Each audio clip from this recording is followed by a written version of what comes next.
వార్షికోత్సవం సందర్భంగా Meenakshi test tube baby centre Guntur నందు ఐవీఎఫ్ ట్రీట్మెంట్ పై 40% రాయితీ. నమస్తే అమ్మ. సో అమ్మ, మనం ఎప్పుడు అనుకుంటూ ఉంటాం ఈ మధ్యకాలంలో వయసుతో సంబంధం లేకుండా, వాయు వరుసలు లేకుండా ఎలా పడితే ఎవరిని పడితే వాళ్ళని ఇష్టపడటం, పెళ్లిళ్ళు చేసుకోవడం, జరగాల్సిన దారుణాలన్నీ జరుగుతున్నాయి. ఇదే క్రమంలోనే గుజరాత్లో విచిత్రమైన ఇన్సిడెంట్ ఏంటి అంటే, ఆంటీ ఆ పిల్లగాడు అబ్బాయి అంటే అందరూ ఏమంటారు, తల్లి కొడుకు ఉన్న వయసు. అవును. ఆమె ఈ అబ్బాయి మీద యాసిడ్ వేయడం, అసలు ఎందుకు, అసలు ఏం జరిగింది, ఎందుకు ఇంత దారుణాలు చేస్తున్నారు కొంతమంది ఆడవాళ్ళు? మీరు చెప్పిన ఇన్సిడెంట్ నేను కూడా చదివానండి. అది ఆ అబ్బాయి ఆమెకి ఇన్స్టాగ్రామ్లో పరిచయం అయ్యాడు. ఈ ఇన్స్టాగ్రామ్ అనేది వయసుతో నిమిత్తం లేదు, ఎవరైనా యూజ్ చేసుకుంటున్నారు. లాస్ట్కి చదువురాని వాళ్ళు కూడా దాంట్లో యూజ్ చేస్తున్నారు అనమాట. ఎవరో ఓపెన్ చేస్తున్నారు, వీళ్ళకి ఇష్టం వచ్చినట్టు ఏదో చూస్తున్నారు, పరిచయాలు పెంచుకుంటున్నారు. సో దాంట్లో దేని వయసుతో కానీ అంటారు కదా, జెండర్తో కానీ ఏం సంబంధం లేదు. ఎవరు ఎవరితోనైనా మాట్లాడచ్చు, ఎవరు ఎవరితోనైనా ఏదైనా చేయొచ్చు, ఎవరు ఎవరితోనైనా ఏదన్నా షేర్ చేసుకోవచ్చు, ఎవరు ఎవరితోనైనా ఏదైనా, దేనికి లిమిట్ లేదు. అదే ఇన్స్టాగ్రామ్ పరిచయాలు. సో అది మంచికి దారితీస్తుందా, చెడుకు దారితీస్తుందా అనేది వాళ్ళు చేసే యాక్టివిటీని బట్టి ఉంటుంది. సో ఇందులో కూడా ఈవిడికి అంకుల్ పాపం బయటకు వెళ్ళిపోతే ఈవిడకి తోచక, పిల్లలందరూ స్కూల్కో కాలేజీకి వెళ్ళి చదువు పిల్లలు ఉన్నట్టున్నారు. ఆవిడకి దాదాపు ఒక 50 years ఉండొచ్చు, 55 years ఉండొచ్చు. ఆవిడకి ఏం తోచలేదు. పనంతా అయిపోయిన తర్వాత ఏం చేయక ఒక ఇన్స్టాగ్రామ్ ఓపెన్ చేస్తే ఆ ఇన్స్టాగ్రామ్ అకౌంట్లో ఒక కుర్రోడు పరిచయం అయ్యాడు. కుర్రోడు పరిచయం అయిన తర్వాత ప్రతిరోజు అతనితో మాట్లాడడం మొదలు పెట్టిన తర్వాత ఇంతే కదండి, ఈ పరిచయాలు లాస్ట్కి ఏమవుతాయి అంటే అక్రమ సంబంధానికే దారితీస్తాయి. సరే ఏంటంటే ఎవరు ఉండరా ఇంట్లో, ఎప్పుడు మీరు ఇన్స్టాగ్రామ్లో ఉంటారు, అంకుల్ ఉంటారు కానీ ఎక్కడికో బయటికి వెళ్తారు, ఎప్పుడు ఉండరు, టూర్ల మీద వెళ్తూ ఉంటారని ఈవిడ చెప్పింది. మరి పిల్లలు అంటే పిల్లలు ఇక్కడ ఉండరు, అందరికీ పెళ్ళిళ్ళు అయిపోయాయి, అందరు ఇదన్నారు, నేను ఒక్కదాన్నే ఉంటాను, నాకు తోచట్లేదు అంటే, నేను కూడా ఒక్కడనే ఉన్నాను, నాకు తోచట్లేదు, మరి వస్తావా ఇంటికి అనగానే ఇతను ఎగిరి వెళ్ళిపోయాడు. అది ఆ పరిచయం ఎంతవరకు దారితీసింది అంటే, ఇంకా మళ్ళీ చెప్తాను, ఇల్లీగల్గా వాళ్ళిద్దరూ కలుసుకోవడం మొదలు పెట్టుకోవడము, అతను వాళ్ళ హస్బెండ్ లేనప్పుడు ఇతను ఉండడము వరకు దారితీసింది. అలా కొన్ని 2-3 సంవత్సరాలు గడిచిపోయిన తర్వాత ఈ అబ్బాయికి అంతే 22-23 years ఉండొచ్చు అనుకుంటా. ఇక అతను కూడా అంటే ఇందులో ఒక్కరిది తప్పు పట్టాల్సింది లేదు రాజుగారు, అబ్బాయిది తప్ప ఆవిడది తప్ప అంటే తప్పు అనేది ఇద్దరు, ఏదైనా 2 చేతులు కలిస్తేనే మీకు చప్పుడు వస్తుంది. సో అట్లాగే ఇద్దరు కలిసే ఎలా కావాలో, ఇద్దరు ఎలా సంతోషంగా ఉండాలో అలా లైఫ్ ఎంజాయ్ చేశారు. తర్వాత మరి అబ్బాయి అంతా అయిపోయిన తర్వాత కొన్ని రోజుల తర్వాత చెప్పాడు, అంటే ఇంకా మనం ఇది బంద్ చేసేద్దాం, మనం ఏదైతే చేస్తున్నామో యాక్టివిటీ. సో నేను ఇదివరకు లాగా రావడం కుదరదు, మా ఇంట్లో వాళ్ళు నాకు పెళ్లి సంబంధం చూశారు, సో నేను పెళ్లి చేసుకుంటున్నాను, కాబట్టి ఇంకా నీకు నాకు రామ్ రామ్ అని చెప్పాడు. ఆయన రామ్ రామ్ చెప్పగానే ఈమెకు ఎక్కడో అన్ని ఫ్యూజులు అన్ని కదిలిపోయినాయి. అంటే మరి ఈయన లేకపోతే అసలు ఫ్రెండ్, ఈ కుర్రోడు లేకపోతే అసలు నా లైఫే లేదు కదా అన్న అంత, వైఫ్ అంటే హస్బెండ్ లేకున్నా, పిల్లలు లేకపోయినా, మనవరాలు లేకపోయినా ఈ కుర్రోడు ఉంటే చాలు అన్నంత అటాచ్మెంట్ ఈమె ఫిజికల్గా అబ్బాయితో పెట్టుకుంది. అంతేగాని నా వయసులో చిన్నవాడు, నా వయసులో సగం వయసే, నా కొడుకు లాంటి వాడు ఈ అబ్బాయి. సో ఈ అబ్బాయిని నేను ఒక కొడుకులాగా చూడాలి, ఇలాంటి ఫిజికల్ రిలేషన్ పెట్టుకోవడం తప్పు అనేది ఆమెకు ఏమాత్రం తోచలేదు. అంటే లైఫ్లో ఏం వాల్యూస్ ఏం లేవు ఆమెకు కావాల్సింది జరగాలి అంటే వయసుతో నిమిత్తం లేదు, ఆమెని ఫిజికల్ నీడ్స్ తీర్చుకోవడానికి. సరే మరి ఆ అబ్బాయి కూడా లైఫ్లో సెటిల్ అవ్వాలి కదండి. ఈ కొన్ని రోజుల తర్వాత వాళ్ళ ఇంట్లో వాళ్ళు పెళ్లి సంబంధం చూశారు, పెళ్ళి కుదురుస్తున్నాము అని చెప్పారు. ఇతను కూడా వెళ్ళాడు, పెళ్లి సంబంధం నచ్చింది, పెళ్లి కుదిరిపోయింది. అప్పుడు ఒకరోజు చెప్పాడు మీతో మాట్లాడాలి అని అంటే వచ్చాడు అబ్బాయి. వస్తే మరి ఇలా నాకు పెళ్లి సంబంధం కుదిరిపోయిందా అంటే, నేను ఇంకా ఇప్పట్లాగా ఇదివరకులాగా నేను మీతో కంటిన్యూ చేయలేను, సరే ఏదో మంచో చెడో మనం ఇద్దరం అనుభవించాము, ఇద్దరం మనం హ్యాపీగానే ఉన్నాము, కాబట్టి మీ దారి నా దారి నాదే, కాబట్టి ఇప్పటి నుంచి ఇంకా నాకు ఫోన్లు చేయడం కానీ నన్ను కలవడం కానీ చేయొద్దు నా కుర్రోడు చెప్పాడు. ఆవిడకి అసలు ఏం అర్థం కాల.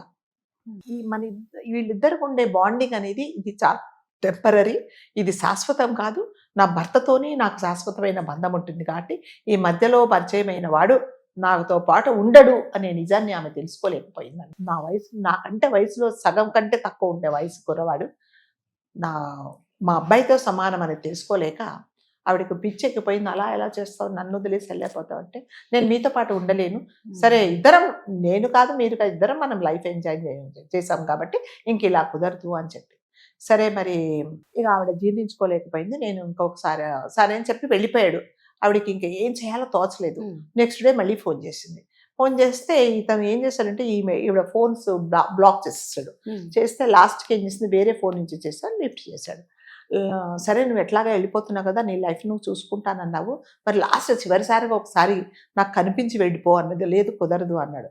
లేదు లేదు ఇంకెప్పుడు నేను నీ లైఫ్లోకి రాను, నా ఒక్కసారి వచ్చి కలిసిపోంటే, పోనీలే పాపం ఇంకా లైఫ్లోకి రానంటుంది కదా అనేసి వచ్చాడు. వచ్చిన తర్వాత మరి ఇన్ని రోజులు నువ్వు నాతో కలిసి ఉన్నావు, నాకు చాలా స్వర్గాన్ని చూపించావు, కాబట్టి నేను నీకు ఒక గిఫ్ట్ ఇస్తాను, నువ్వు కళ్ళు మూసుకోమనేసి ఒక రిబ్బన్ తీసుకెళ్ళి కళ్ళు గంతలు కట్టేసి 2 యాసిడ్ బాటిల్స్ మొహాన పోసింది. మొహం మొత్తం కాలిపోయింది.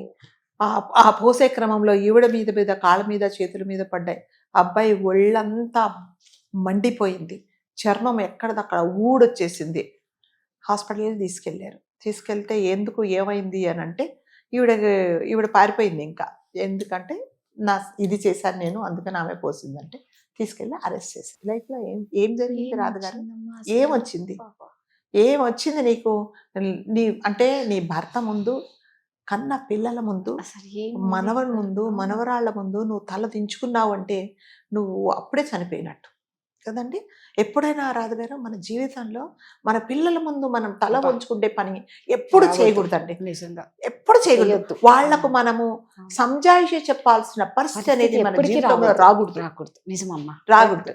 అంటే సంజాయిషి అంటే మీరు చెడు పని చేసి వాళ్ళ దృష్టిలో మీరు ఒక దోషిలాగా నిలబడే సంజాయిషి ఇవ్వకూడదు. అమ్మ డబ్బులు ఎందుకు దాచలేదు అంటే, ఎస్ సంజాయిషి చెప్పండి నాన్న, మన పరిస్థితి అంతే, నేను డబ్బులు దాచలేకపోయానని సంజాయిషి వేరే. మీరు ఇలాంటి పనులు చేస్తే మీ పిల్లలకు మీ మీద ఏం గౌరవం ఉంటుంది? మీరు ఏం నేర్పిస్తున్నారు పిల్లలకి? తీసుకెళ్ళి ఇప్పుడు అదేంటి జైల్లో వేశారు. వీళ్ళిద్దరి వల్ల ఎంతమంది ఎన్ని లైఫ్స్ డిస్టర్బ్ అయితే, వాళ్ళకి అమ్మాయి మీద ఆశలు పెట్టుకొని పెళ్లి కుదుర్చుకున్న అమ్మాయి లైఫ్ ఏమైపోతుంది, తల్లిదండ్రులు ఏమైపోతారు? మరి ఈ కుర్రాడు కూడా అసలు ఇది ఏం పని చేస్తున్నాను, నా వయసు ఏంటి, నేను ఇప్పుడు చదువుకునే వయసులో ఇవన్నీ నాకు అవసరమా అనేది పిల్లలు చాలా మంది మగపిల్లలు అండి తెలుసుకోలేకపోతున్నారు అనమాట. చాలా అంటే ఆంటీలు పెద్ద వయసు ఉండేవాళ్ళు, 50 సంవత్సరాల వయసు వాళ్ళు, వాళ్ళ భర్త టైం ఇవ్వటం లేదని ఇలాంటి పనులు చేస్తూ ఉన్నప్పుడు మగపిల్లలు చాలా జాగ్రత్తగా ఉండాలండి. మీకు ఎంతో ఉన్నతమైన భవిష్యత్తు ఉంటుంది. ఈ చిన్న తుచ్చమైన కోరికల కోసం మీరు ఇలాంటి పని చేస్తే మీ భవిష్యత్తు సర్వనాశనం అయిపోతుంది. మీరు ఆంటీతో జీవితాంతం కలిసి ఉంటారా? ఆవిడ పోనీ అంకుల్ను పిల్లలను వదిలేసి మీతో వస్తుందా? వచ్చినా కూడా మీరు ఇది మంచి పని అని ఎవరన్నా మిమ్మల్ని సమర్థిస్తారా? ఇవన్నీ మగపిల్లలు కంపల్సరీగా ఆలోచించుకోవాలండి.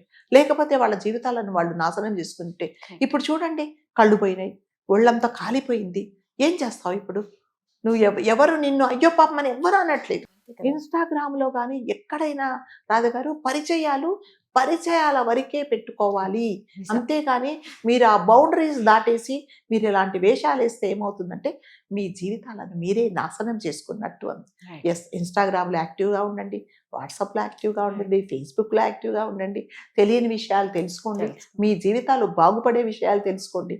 ఇలా చేసినందువల్ల 22 సంవత్సరాల అబ్బాయి కళ్ళు పోయి ఒళ్ళంతా కాలిపోయి ప్లాస్టిక్ సర్జరీ చేసినా కూడా అదేంటి సరిపడదు అని స్థితికి వచ్చావు అంటే అది ఆయన చేసిన తప్పే కదా. తన పోయి తానే తవ్వుకున్నాడు. సో ఎంతవరకు ఉండాలో అంతవరకు ఉండండి.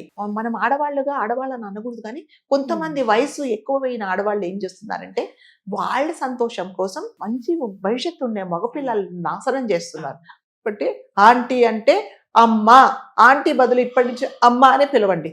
అట్లీస్ట్ కొంచెమైనా వాళ్ళ ఏమన్నా ఆలోచనలో మార్పు ఉంటే ఆంటీ అనకుండా అమ్మ అని పిలిస్తే వాళ్ళ మనసులో ఏదైనా చెడు ఆలోచనలకు ఉంటే కూడా అవి కూడా పోతాయేమో. Thank you.